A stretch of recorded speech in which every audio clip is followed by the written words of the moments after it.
দোকান থেকে কিছু আনতে হবে বাপিদা। বাড়ির সামনে সিমেন্টের বেদিতে বসা তিনজন ক্ষয়িষ্ণু চেহারার মধ্যে থেকে এক অতি শীর্ণকায় ব্যক্তি হঠাৎ জিজ্ঞেস করল। লোকটা পরিচিত, বিশুদা। বললাম, হ্যাঁ, একটা সাবান, তেল আর চিনি। প্রচণ্ড ঝড়ে নুয়ে পড়া গাছের মতো পাকানো শীর্ণকায় শরীরটাকে কোনো মতে টানতে টানতে দোকানে গেল বিশুদা। ওর সঙ্গী দুজন তখনও বেদিতে বসে ঝিমুচ্ছে। একটু পরে তাদের মধ্যে একটা চঞ্চলতা প্রকাশ পেল। একজন বলল, সকাল থেকে মাথাটা খুব ধরে আছে, চা খেতে ইচ্ছে করছিল। যাক, সে ব্যবস্থাও হলো। কিছুক্ষণ পর দোকান থেকে বিশুদা ফিরল। দোকানের জিনিসগুলো দিয়ে কিছু বকশিস পেয়ে ওদের নিয়ে চায়ের দোকানের পথে হাঁটা লাগালো। ওদের চলে যাওয়া দেখতে দেখতে কয়েক বছর আগের কিছু কথা মনে পড়ছিল। তখন চাকরির খাতিরে অহরহ কলকাতা যেতে হয়। খুব ভোরের এক্সপ্রেস ট্রেনটা ধরতে হতো। শীতকালের সময় আন্দাজ ভোর 4:45-5টা হবে। অন্ধকার তখনও জমাট বেঁধে আছে। প্রচণ্ড ঠান্ডায় কাঁপছে চারপাশ। গোটা শহর কম্বল মুড়ি দিয়ে ঘুমাচ্ছে। বাড়ি থেকে বেরোলেই 32 নম্বর জাতীয় সড়ক। সড়কের পাশেই মোড়ের মাথায় আগুন জ্বেলে বেশ কয়েকটি মূর্তি এই প্রচণ্ড ঠান্ডায় একটু উষ্ণতা নেবার চেষ্টা করছিল। মধ্যে মধ্যে হিমেল হাওয়া হাড় শুদ্ধ কাঁপিয়ে দিচ্ছে। এই প্রচণ্ড উত্তরে হিমেল হাওয়ায় ওরা কিন্তু অবিচল। পাশেই ছোট্ট একটা চায়ের দোকান খোলা আছে। এই জমাট বাঁধা শীতের আধারকে রীতিমতো চ্যালেঞ্জ জানাচ্ছে ওই টিমটিমে লাইটওয়ালা চায়ের দোকানটা।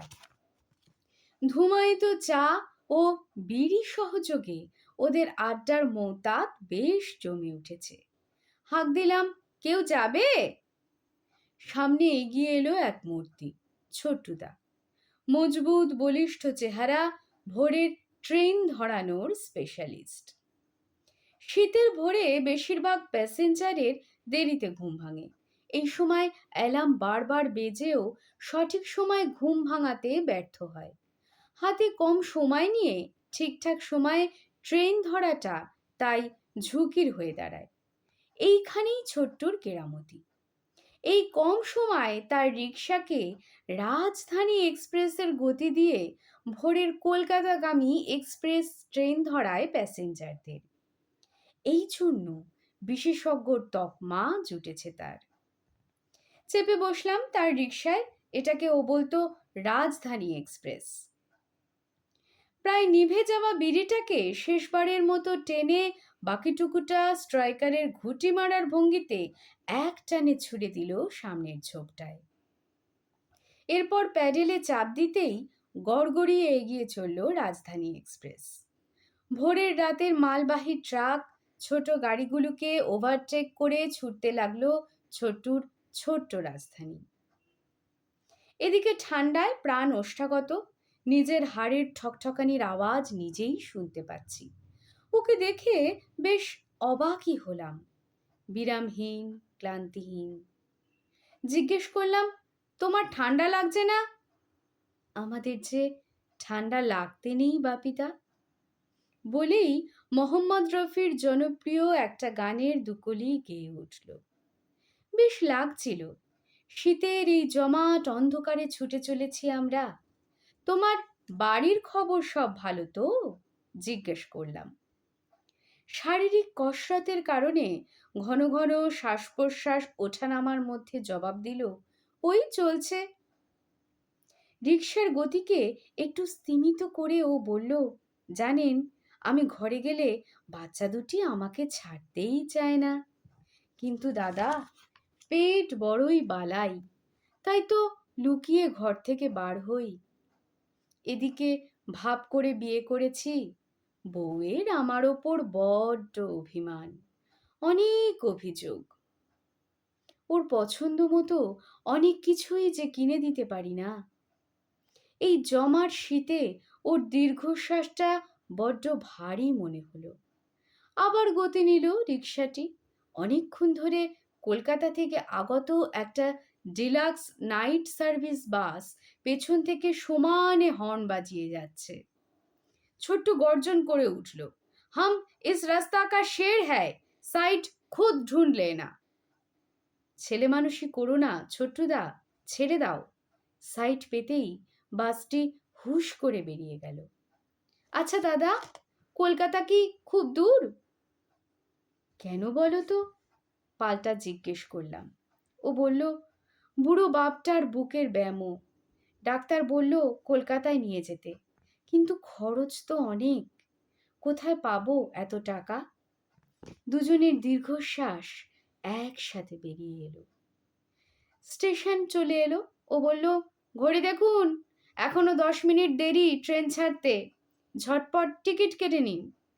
ওর সময় জ্ঞান দেখে সত্যি অবাক হলাম। অন্ধকারটা কেটে গেছে, ভোরের নতুন আলোয় ছোট্টুর মুখটা নিষ্পাপ শিশুর মতো লাগছিল। প্রাপ্য ভাড়া পেয়ে রাজধানী এক্সপ্রেস বিদায় নিল। এরপর বেশ কিছু সময় কেটে গেছে। চাকরির খাতিরে ভিন রাজ্যে পাড়ি দিতে হলো। বাড়ি সেভাবে আসাই হতো না।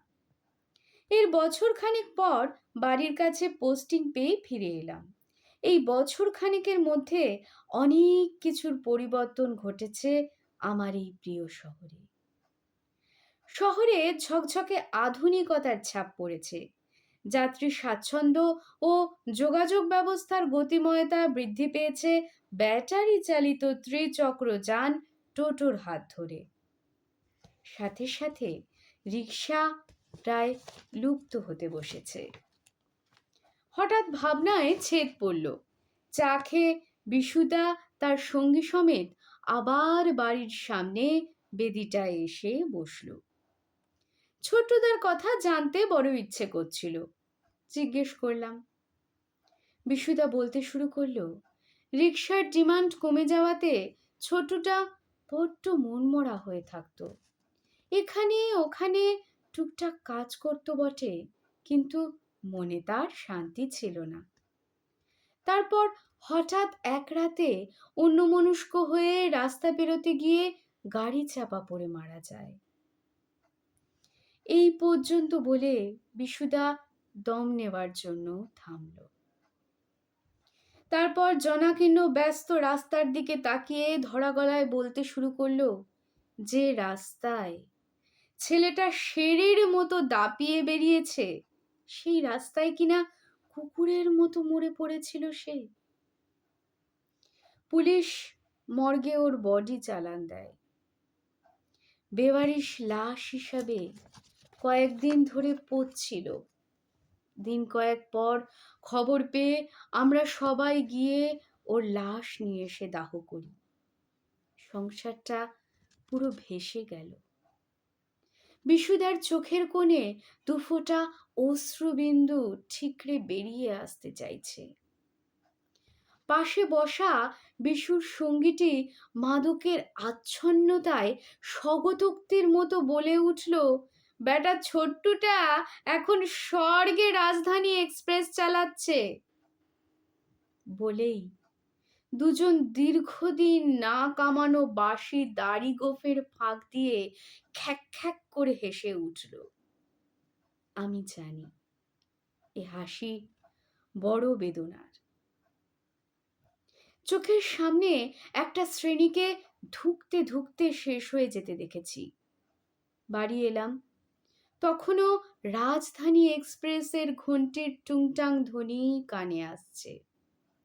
ও বাপিদা, ছোট্টু বলছি, চলো রাসমেলা।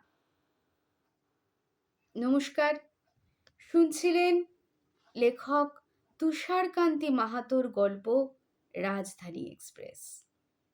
প্রযত্নে সানার গল্পের ছাপি।